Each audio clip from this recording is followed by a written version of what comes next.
Okay, am I on? You guys hear me? Oh, yeah, now I'm bionic. Great. It's always good to be at a conference like this and reassure myself that my Facebook friends actually exist in real life, so I'm glad to see many of you. And what I'm going to do, let me just explain the scope of my talk. So I am an economist coming from the tradition of what's called the Austrian School of Economics. And what I'm going to do, okay, very good. Can we get a clap for liberty? No. All right. Now I won the crowd over. Okay. What I want to talk about, as I was trying to figure out what could I give to this group that maybe another speaker wouldn't be giving you, because obviously there's a lot of people here who know more about the mechanics of Bitcoin than I do, and I'm coming at this as an economist who was a former college professor and so forth. So I think what I can do with this group is I want to make sure you understand why it is, because I'm sure many of you have noticed this, that there's a bit of a pushback from some in the Austro-libertarian community where you normally would probably expect that they would be huge proponents of Bitcoin and all currencies more generally, and yet there's this vehement hostility to it coming from certain quarters, and in particular citing what's called Ludwig von Mises' regression theorem. Okay, so my goal in this talk is to very quickly just distill down the elements of Austrian economics, and in particular its treatment of monetary theory, that you would need to know so that you at least understand where they're coming from, right? Because I think there's two things going on in terms of that hostility. One is just human nature, that you got 1,000 different things libertarians are trying to sort of beat back the state, and so if Bitcoin ends up working, or the things in this genre start working, and other people were naysaying at the beginning, well then they feel silly, and so that sort of reinforces that. So there's nothing you can do about that. If it's just not the horse that they put their money on, they're always going to be bitter about it. But it's more than just that. There really is a reason, and you'll see it once I explain it to you, why it is that people coming out of the Austrian tradition of economics and the way Austrians explain monetary theory, why Bitcoin just came out of left field. And it takes someone from that background a while to just get their head wrapped around what Bitcoin even is and how it could be possible. And so that's what I want you to see. So especially because I know there's a lot of you in here who are sort of like Bitcoin evangelists, and I want you to understand so you can at least know how to approach these people and try to argue with them and see where they're coming from. Okay, so to do that, I'm going to need to explain three pieces, two things that Carl Menger contributed to economics, and then one thing that came from Mises. And then when I give you those three things, you'll be in a position to really, like I say, it'll be obvious to you why there's this hostility from certain quarters against Bitcoin. All right, so Carl Menger is the founder of what's called the Austrian School of Economics. In case you don't know that phrase, it's not that they study the GDP in Vienna. The reason it's called Austrian economics is just that historically, that's where these people happen to be from. It was actually a term of derision that the German historical school economists were just dismissing these guys in the 1870s and saying, oh, that's just Austrian economics, because Germany was the center there, and these guys in Austria it was just a backwater. So that's where the name came from, and it stuck. So Carl Menger in the early 1870s wrote a book that we now translate as The Principles of Economics, and that was the foundation of what we now call the Austrian School. So Carl Menger did all sorts of things. Two things that we need to know for what I'm trying to get across tonight is his explanation for the origin of money, and then also what's called subjective value theory. All right, so the origin of money, and this is not just that Austrians go to Carl Menger. He actually crystallized the way professional economists in the late 1800s dealt with the origin of money. He actually wrote the encyclopedia entry for the relevant periodical on this topic. Okay, so he was the authority. It's not just that today's Austrians look back to him because he's their guy. Everyone thought he was the guy for this topic. So the first thing that Menger does is he explodes what might be called the state theory of money.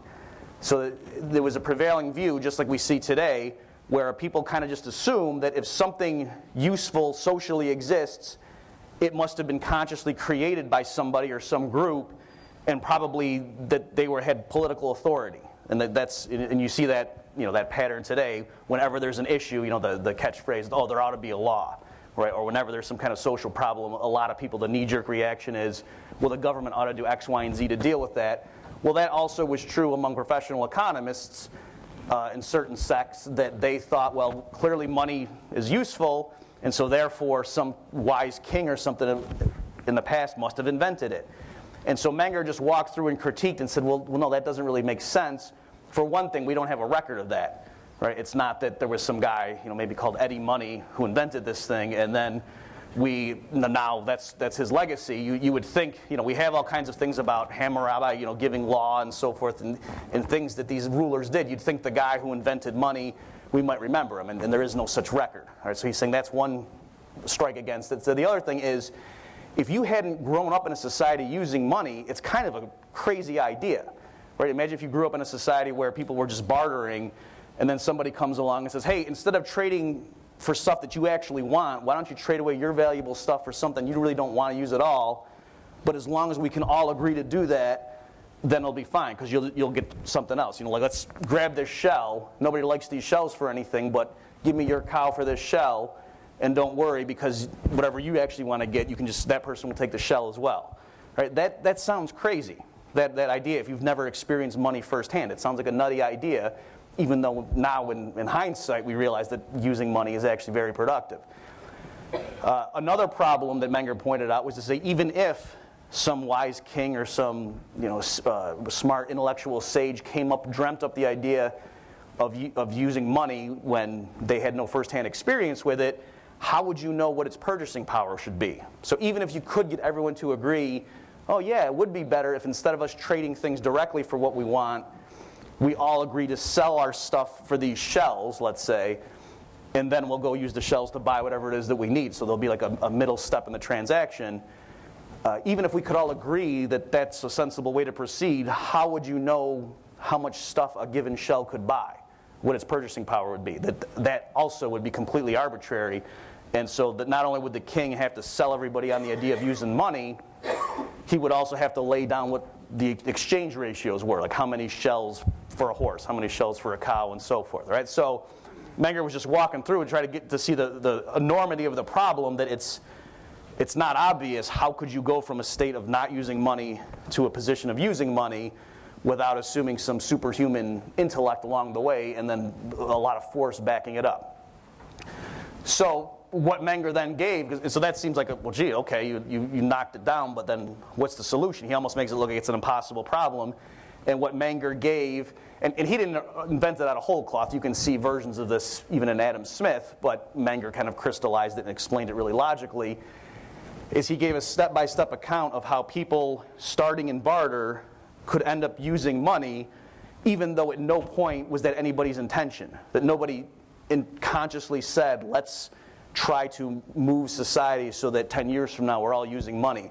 That no one had any goal like that in mind. They were just doing what was in their immediate self-interest, and yet the spontaneous product of those efforts was the creation of what we now call money.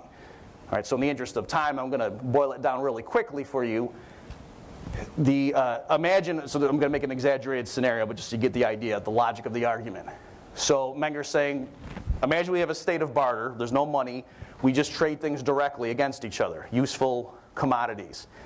He said, even in that situation, some would be more marketable than others. There would be certain commodities that lots of people would use, like sugar and flour and bread and eggs, where there'd be other commodities that would not have a very big market on any given day. So imagine somebody who makes like telescopes, like really fancy, intricate telescopes. That's his business, okay, and then he wants to go sell that, and he needs to get eggs and milk and all sorts of sweaters and all sorts of things for his household. In a state of barter, he would have to go out and find one other person who had that whole array of goods that he was looking for, that he wanted to go to market to obtain, and that person was looking for the exact kind of telescope that he was bringing to market that day. Okay, so you can see the odds of that happening, of those two sorts of people meeting up, are vanishingly small, and that's what economists call the problem of the double coincidence of wants, that under barter, you need to, if you have something you want to sell and you have something you want to buy, you have to find someone with the reverse valuations, or else the trade won't go through. So Menger said clearly what an obvious solution to that is, or a stepping stone, is the person going to market with the telescope. Even if he can't find someone who has exactly the array of goods that he's looking for, that's his point in going to market that day, let's say he finds someone who wants the telescope, and that person's willing to give him a good that's far more marketable than the telescope is. Because the telescope, even though it's valuable, it's very illiquid, to use more modern terminology. So Menger would have said it's unsaleable, that it's hard to sell. Okay, it doesn't mean it's got low value, right? There's a distinction there. Just like a house is very valuable, but a house is very illiquid. Okay, whereas a $10 bill is not nearly as valuable as a house, but it's very liquid. Okay, so that's a distinction. Same thing, the telescope could be really valuable, but very illiquid or unmarketable. So an obvious solution is if he finds just somebody who's willing to buy the telescope and give him stuff that's in the proper range of value in terms of market exchange, but yet is more liquid than the telescope, then he'll go ahead and do that. All right, so let's say he finds someone who has a bunch of flour and is willing to give him lots of sacks of flour for the telescope. So he would do that, not because he wants to go home with that many sacks of flour, but because he realizes I can use the flour then and then trade and get the stuff that I ultimately want. Okay, because there's more people out there on any given day who want flour than who want a telescope like this. Okay, so that's the logic of the argument, and then once you get over that little hump, then the rest is obvious, that from the initial state of where some goods were more marketable just because more people wanted to use them directly, that it would be a snowball effect. So now this guy going to market who maybe didn't want flour at all, he would be willing to accept it in trade, knowing, well, I can unload this more easily than that telescope. Okay, so now there's one more person in the community who's willing to accept flour. Okay, so things that had an initial advantage in marketability, it gets multiplied. And so the term for that is a medium of exchange. So a medium of exchange by itself isn't money, it just means something that you're willing to accept, not because you want it directly, but because you plan on trading in a way to get something else. Okay, so then where does money come from? Well, Menger just said, well, this process would snowball over time, and things that were initially a little bit more marketable, more people would accept because of that fact. It would multiply, and then eventually, if you got to a point where there were one or a few commodities that everybody in the community would accept as a medium of exchange, that's what money is. Okay, and then so being money is just an empirical, it's a question of degree, whereas a medium of exchange, that's like a qualitative difference. Okay, if you accept something not because you want to use it yourself, but because you plan on trading away, that's what makes it a medium of exchange. But if it's money, it just means, is this thing a medium of exchange for enough people in the relevantly defined community that it's universally acceptable? Then that's what makes it money. So all money is a medium of exchange, but not all media of exchange are money. Okay.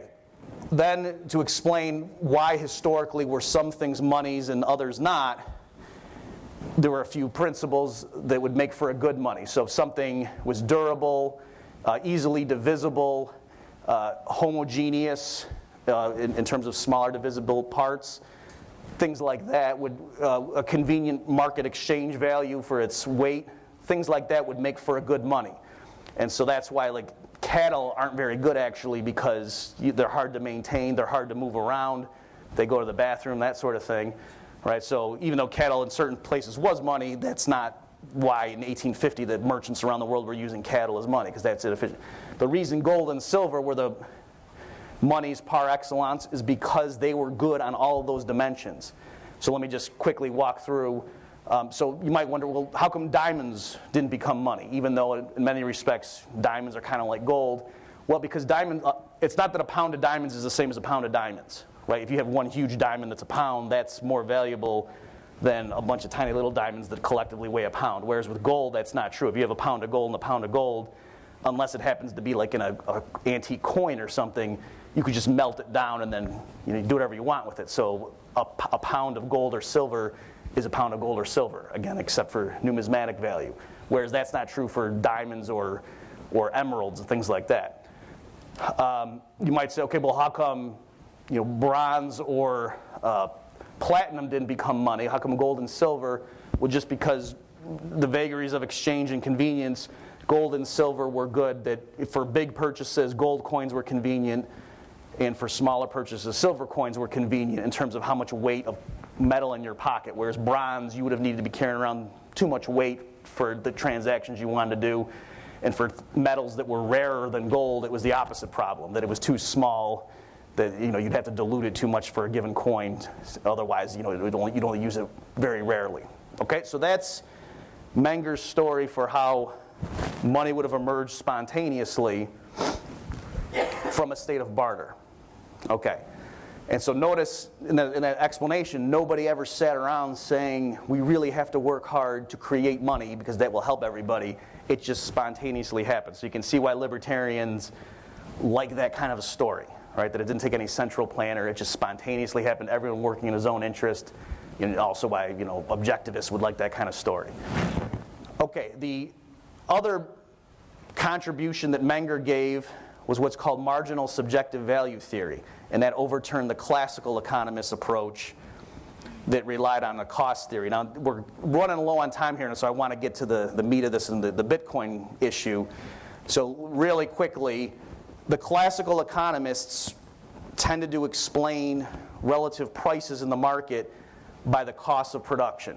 And so, just loosely speaking, if you said, how come a bottle of champagne has such a high price, they would say, well, the land on which the grapes are grown and so forth is really expensive, and so it costs a lot to make that thing, so they have to be able to charge enough to cover their costs.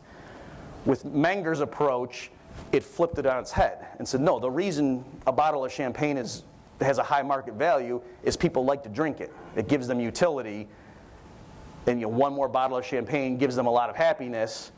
And that's why it has a high market price. And because of that, the people who grow the grapes that are needed to make that stuff are willing to pay a lot for that particular land. And so they can bid away that land from potential other uses. And so it's the other way around, that it's the high price of the champagne that makes the cost of production end up being higher. All right, but ultimately, it's subjective consumer valuations of the object that is the source of its value in the marketplace. So it's not anything objective. It's not a feature out there, it's in the human mind. All right, so that's subjective value theory, and that is the modern explanation of market prices. So that's not just an Austrian thing, it's just Menger happened to be one of the pioneers in that, who's also happened to be an Austrian economist. Okay, but ironically perhaps, even though that swept the field, economists use that approach to explain relative prices, like why a horse would trade for so many barrels of marmalade or something like that in terms of relative values. But to explain the purchasing power of money, they didn't use subjective value theory because they thought they would be arguing in a circle. So let me just try to get you to see this, and then you'll understand what Mises solved. And then we'll be finally where we need to be so you understand where Bitcoin comes in. All right? So I get my students to pay attention because I know I'm going to quiz them, but you guys just bear with me here. All right. Okay, so the problem, so like I said, economists across the board embraced what was called subjective value theory. They realized the old classical approach of a cost theory of value was wrong. There was lots of problems with that. The subjective value theory could explain everything. It was great. But they thought the one area where it didn't really make sense or it seemed kind of superfluous was explaining the purchasing power of money. So let me just boil it down for you. If I say, why is it that this teenager is willing to sell an hour of his labor for a $10 bill? The subjective value theory would say, oh, because he subjectively values getting that $10 bill more than his hour of leisure. And you say, okay, but why does he value that $10 bill? It's just a green piece of paper. He can't eat it. It's not very useful for much. You say, oh, well, because he can go buy stuff with it. That's why he values it. So it looks like you're just arguing in a circle. It looks like you're saying the reason a $10 bill can buy things like an hour of labor is that a $10 bill can buy things. And so, I could just as well, that explanation could just as well explain why he would sell his labor for a $1,000 bill if the stuff he wanted to buy, in the market was roughly comparable to his hour of labor, right? So the subjective value theory seemed like it explained relative prices, like why an hour of labor would trade for so many cans of Coke, but it didn't seem like it would explain the actual absolute value of dollars, let's say, all right? So Mises was the one who explained that element of the problem.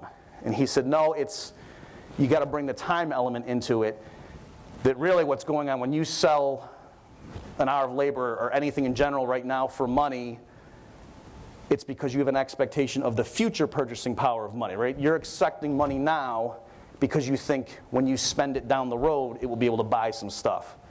So you're explaining the current purchasing power of money by reference to expectations of its future ones. So there's a little bit of a time element involved. And so then the economist said, well, wait a minute, Mises, though, okay, you're right, it's not a circular argument, but now it's just an infinite regress. You're basically saying the reason money has purchasing power today is that people yesterday thought it was going to have purchasing power, or they had some expectations of what it was going to be yesterday. All right, and so it's, where do we get our expectations of what the $10 bill is going to buy? The teenager, it's because he has recently been to the store and saw it with his own eyes what a $10 bill buys. Okay, so Mises kind of split it up and said, loosely speaking, yesterday the teenager saw what a $10 bill could buy, so today he sells an hour of labor for a $10 bill because he expects tomorrow he has a good idea of what a $10 bill can buy. So it's like tomorrow's purchasing power ultimately gets explained by yesterday's purchasing power. So the economist said, well, Mises, you're just arguing an infinite regress. How do you explain yesterday's purchasing power? Well, you'd have to go to the day before. And then they threw their hands up. And then Mises said, no, it wouldn't go back infinitely. So it's true, my story says ultimately today's purchasing power is based on yesterday's is ultimately based on the day before, and so on, but it's not infinite. There's a definite stopping point when we get back to the original state of barter, because Menger has already shown us how you go from barter to the emergence of money. And so Mises is saying what I'm telling you is right now, using subjective value theory, I can explain the purchasing power of money by reference to our knowledge of yesterday's prices, and we could go back step by step ultimately to barter, because Menger's shown us how to get out of that trap. And once we're in barter, we don't have this issue of a circular argument. It's we already know, we all agree as economists how to explain barter prices, because that's just relative prices. Okay, so that is that's the way I would have taught this stuff to my students back when I was a college professor. That's the way, writing up study guides for Austrian economics, that's what I would give. All right. So now I hope you guys can see at least the issue of where Bitcoin comes in. It looks like that shouldn't be possible, and you'll see many people literally say, well, no, Mises showed that in order for something to be a money, it must have first served as a commodity. Oh, by the way, in case you're concerned, one of the you say, well, what about the fiat money, government fiat money, like dollars and euros and stuff? Was never used as a commodity. So how did Mises explain that? Well, he would say that was historically, those were redeemable in gold and silver. So it's not that some group of people just started using unbacked US dollars. It's historically was tied to gold, and that link was severed. So that's how people had the connection. So it's not a moralistic or a fairness argument. It's an argument about people need to know what the purchasing power is in order for it to get off the ground. That's kind of where the argument is. So a lot of people say, well, Bitcoin can never become money because of this issue. So we're getting close here where we want to switch to Q&A. So let me just offer some of the things I've said in this debate on this topic, and then I'll turn it over to you guys, and maybe Q&A we'll get further along. So one thing I pointed out to people is I said, you got to be really careful. You're going to end up making Mises look like an idiot, because if you say, like I said, I'm not putting words in people's mouth. People literally will say, and I'm sure many of you have seen this on the internet, that Bitcoin can never become money. Yeah, sure, right now a small group of people use it, but it will never be a widely accepted money because of the Mises regression theorem. And I was pointing out, that's not a good argument. You're misunderstanding it. If Mises is right and has something relevant to say against Bitcoin, it can't be a medium of exchange. Because whether something's a medium of exchange turn into money, that's just an empirical, quantitative matter of how many people are using it. The decisive thing is someone willing to accept it to then go buy something else with it. And in Mises' actual words, in the Theory of Money and Credit, the book where he developed this, he says stuff like, it is unthinkable that something could serve as a medium of exchange without having previously been in use as a regular commodity that was not valued for those reasons. Okay, so it's Mises himself who puts the crux of the matter on whether it can be a medium of exchange.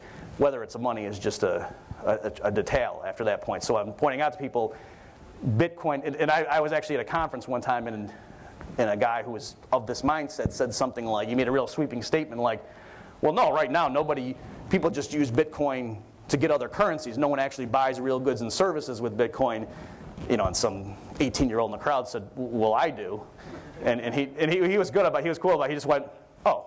And then we just moved on. Like, it's the economist admits he was wrong, page 1. But so that was good. But so that's part of it. So that's the lie. So I was trying to walk people through and say, just be really careful if you want to hold up Mises as this guru on this matter, that the way you guys are framing it, he already is demonstrably wrong. So I think you want to recalibrate the argument. So it wouldn't be an issue of could it ever evolve into money. So clearly we see that Bitcoin is already out there serving as a medium of exchange. And again, in case you're losing the terminology, just meaning people will sell valuable stuff like bicycles and software and t-shirts in exchange for Bitcoin, knowing full well that they're going to use that Bitcoin to acquire other things later. Okay, and so it already is serving as a medium of exchange, so there's clearly no issue about it. You know, it can't be impossible. If you're thinking Mises proved it was impossible, then Mises was wrong because it already happened. So then the other issue for trying to, what I've done in trying to talk with people, people coming from this mindset, is to try to understand, okay, is it that Mises was wrong? Did he just overlook something, or is there some way we can reconcile it? So if you want to try to reconcile it, you could do it like this, and I've seen some people try to say it, people who are fans of Bitcoin and fans of living on Mises and his regression theorem, and they say, well, no, it was serving as a useful commodity valued beyond its just ability to serve as a medium of exchange, because the early adopters knew that if this thing takes off, it will challenge the state's hegemony or something like that, and so they were valuing it. There's a little kick in there, so that was partly why they were accepting it, is because they saw the future, and so they weren't just valuing it as a medium of exchange, right? So that's one way to try to work it in. Just like gold and silver were valued as jewelry before people started accepting them as a medium of exchange. By the same token, they're saying people would have just intrinsically valued Bitcoin for ideological reasons. Okay, so that's one sort of escape hatch. My leading, and this is the last point I'll make here and turn over to your guys' questions, I think we should just admit that Mises didn't conceive of this possibility. Because in practice, again, not to throw him under the bus, and you can see where he's coming from, it is odd. Remember the problem with the shells, and Menger's critique of the idea that some king just woke up one day and invented money out of thin air. Again, one of the arguments against that was to say, well, how would anybody know how much purchasing power it should have? That's kind of weird. But actually what happened historically with Bitcoin is in the beginning it had virtually zero purchasing power, but it wasn't exactly zero. And so I don't think anyone ever conceived of that you might get people to adopt something not having any experience with what its purchasing power was, if it was so cheap that in the grand scheme of things, yeah, sure, I'll take that, and I'll take 1,000 of these for a pizza, whatever, because it's not a big deal to give up one pizza for this stuff. And then if that was just the genesis to then give us some framework for how do we know what its purchasing power, then it's off to the races. So in my mind, you could bend over backwards and try to say, well, no, that fits into what Mises, but I think it's just easier to say he didn't conceive of that possibility, that it could start out with a really low purchasing power that then mushroomed over time. Actually, I lied. One more thing I want to say, again, in terms of you guys understanding the hesitance or the resistance. Again, part of the appeal of the Mengerian story was nobody had to invent money. It wasn't that they sat around scratching their heads and agonizing over it. There weren't conferences to get people to start using gold as money. It just happened spontaneously. And so a lot of Austrian libertarians think it's weird when they read stuff like, after the Mount Gox goes down, and I saw some people writing real heartfelt reactions and saying things like, okay guys, this isn't the end, we just got to regroup and let's not give up, this thing will work, we just got to think it through. And so a lot of libertarians look at there and say, it shouldn't be this hard, you shouldn't have to plan this, and it just strikes them as icky, like, oh, we're central planners. Okay, so I'm not saying it's right or wrong, I just want you to understand the emotional, why that seems odd to them. And so for a lot of people, they don't understand this. Okay, so I'll stop there and turn over to questions. Thank you very much. And also,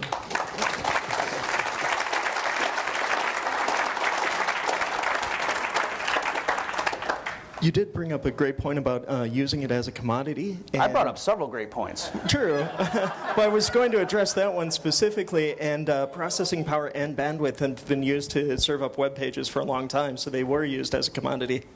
Okay, good. Yeah, and that's, I should say, a part of it is just simple ignorance. Like I said, the one guy saying people just traded against other currencies, which obviously wasn't true. So, yeah.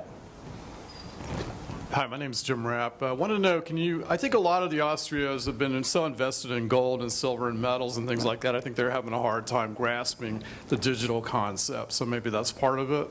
Also, I think some I see don't believe that there's enough awareness of the regulatory and governmental role that the state has and how it will impact the cryptocurrencies as it is done with gold and silver to some degree. And also, one more, flexibility of currency, which we have now with the fiat currency, and not this one. Yeah, so it is true, and that kind of goes to my first point, that if people have been pushing gold as the free market money, bar none, they kind of don't, that's what their position has been. It says it would be awkward for them to say, oh wow, this new Bitcoin thing is actually better than gold even. And that's one issue that I brought up with, the reason a lot of hard money types like gold so much is that it's difficult to mine, right? The governments can't just run the printing press with gold. But even in principle, like an asteroid or something full of gold could crash here, or there could be advances in alchemy, and they'd be able to turn lead into gold. The Star Trek, you make a cup of coffee and just give me a bar of gold. That was my impression of the Star Trek replicator. So, in principle, if that happened and you had a gold-based economy, there would be massive inflation.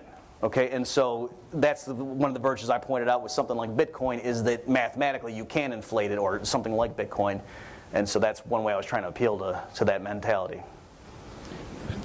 Hi, I'm Cyril Hori, and you said that money has to be a commodity that is useful to something, right? And I was wondering, what is gold useful for other than being money?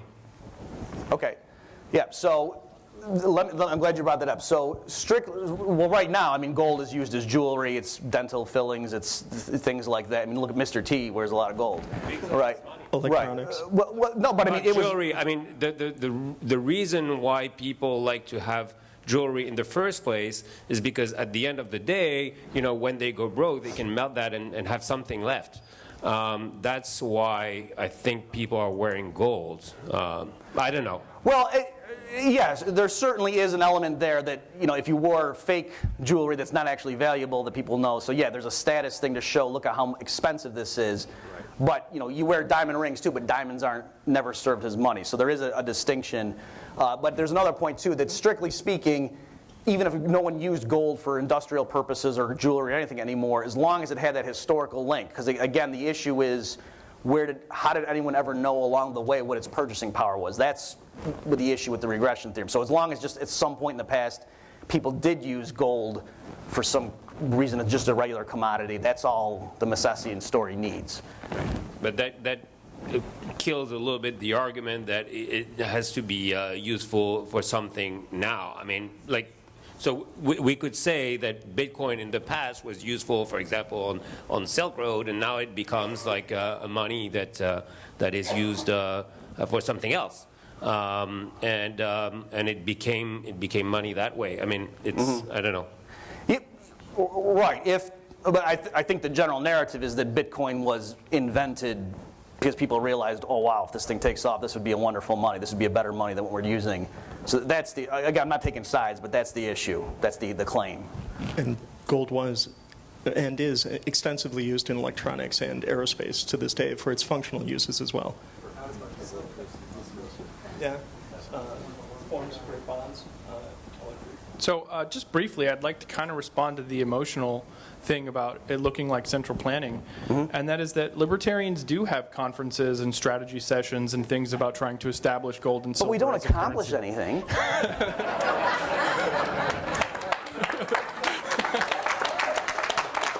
It seems like you guys think you're actually going to do something, so that's kind of pisses people off. I do have an actual question, and this is because I'm not accustomed to making a distinction between mediums of exchange and money. And so I would say that I absolutely already accept Bitcoin as a medium of exchange. But what you described as the distinction was when everyone in the market adopts it, then it becomes money. And I don't think that's true of dollars now, because I offer a lot of things that I don't accept dollars for, and there are other countries that don't accept dollars as a medium of exchange. So where's the tipping point? Is there anywhere in this theory that says where the tipping point is definitionally between a medium of exchange and a money? Right, it's a good question. No, and he is upfront about that. He says it's just a judgment call. So clearly, most people in the geographical region of the United States, if you said, do people accept dollars, I think most people say yes. Whereas if you go to, I went to Chile recently, and I went to a certain area, and I was trying to buy stuff with dollars, and they were just shaking their heads at me, right? So you could talk about, the dollar is the money in this area. And so if you say, well, what do you mean by that? You mean, well, most people in this area accept dollars. You're right. So I could Somebody say might not. Bitcoin is a money in this area. Right. Yeah. So I guess Exactly. I kind of would like someone to be on the record from the Austrian school what that tipping point is in their mind and what percentage of people in the global market accept Bitcoin, and when they would just admit that it's a money, even if it confronts their It'll always be theories. 1 percentage point more than what it is right now. Okay. Well, thank you. Hey, sir, you describe economists having trouble defining value now based on the past. It didn't have past value, but in finance, isn't all value based on future value anyway? Are these economists having trouble with finance? Okay. No, a good point. I mean, it was liable to confusion. I think I might have misspoken actually when I was going over it, but let me clarify. So the idea is you accept money today, or you sell stuff for money today because you have an expectation of its future purchasing power. But then Ms. Mises was saying, how do you get that? It's because of your recollection of what it was purchasing in the past. All right, so one way to think of it, like let's say you were in a coma and woke up in 50 years, and someone came up to you and said, hey, I like that watch on your arm, I'll give you $300 for it.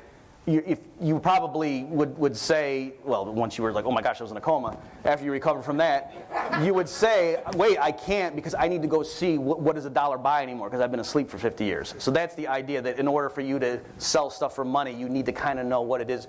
So it's not that they're using the past to form present expectations, it's that they're using the past to form expectations. So it ultimately is future-oriented thinking, but where do you come up with that? So with information and liquidity, this shouldn't be a problem, right? If someone's informed and it's liquid, they can establish a future value. Yeah, so and this is one thing I've Being said clean, too, that yeah. Guys, it's almost like they're proving that space flight is impossible. And I was saying, Bitcoin has a purchasing power right now, so clearly there's a basis for us to observe and then see what should I accept it for. So it's like they're trying to explain that no one must have ever accepted it back originally. And it's well, they did. And so it's All right, there you go. Hi, Professor Murphy. Gus Demos, also Austrian, former libertarian, current anarcho-capitalist. I personally think Mises is the best economist of all time, too. I think The Theory of Money and Credit, 1912, is the most important book from an economic standpoint ever.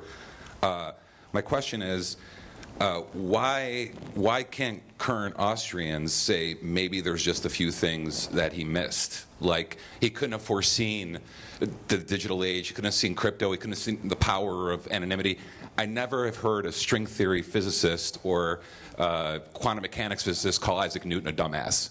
Like, we don't, there's just certain things that Mises might have missed and couldn't foreseen, and I don't think it's that big of a deal if everything moving forward doesn't fit in this perfect hole, and oh my God, it doesn't fit with Bombaric or Rothbard or Mises. Exactly right. It's not a big deal. Can we get security to get this guy out of here? No, I'm total on board with everything. There's just things we can't foresee. Right, yeah. So like I said, that's why my inclination is just to say the way to deal with it is he wasn't anticipating that, in particular, the possibility of being real low purchasing power and rising quickly. There are ways you could do somersaults to try to... So it's, people revere a thinker, and especially since he wasn't appreciated by the mainstream, it makes you more want to, cherish him and hold him up against criticism. So that's what's going on. I haven't removed the tattoo from my ass. It's still there. I love the guy. I love Mises. Show me later. No, there's cameras. Dr. Murphy, Albert Wu here. I think that the critics, the Austrian critics, they fail to recognize that the consumption can occur in this sort of psychic domain, meaning not clairvoyance, but psychic as in psychic revenue. Yep. So Mises, he didn't maybe talk about this, but there is room for Bitcoin in the theory. And so your escape hatch And the non-PhD way of explaining that is like Bitcoiners like to stick it to the man, right? They did before and they do now. Right. So that's the direct And with use. Janet Yellen, I want to stick it to the woman, too. Okay. Just, let's not be sexist. But that's the direct use. It was the direct use before, and you'll see Right. that in play even now. If you go to a bar tonight, you're going to see someone from this room trying to buy a beer with Bitcoin, even though the bartender doesn't want to do it. They'll wait patiently for the tablet to come out. They'll even show the vendor how to accept Bitcoin. That's not a simple medium of exchange, right? There's some psychic revenue there. So what I'm wondering is, why aren't you and some other Austrians willing to just come out and say, there's a direct use, this is the direct use, Mises is okay because this conforms to everything he said, and Bitcoin is legitimate QED. Yeah, that is one way of doing it. But I noticed you're hedging, This is my personality. Yeah. Yeah, one thing you probably might have touched on was the utility of Bitcoin. Being able to exchange it internationally with little fees or, credit card fees, much lower than that. There's a lot of value in that, right? So that's one one selling point that I guess you might have touched on, but that gives it a lot of value. Is any comments on that? Right.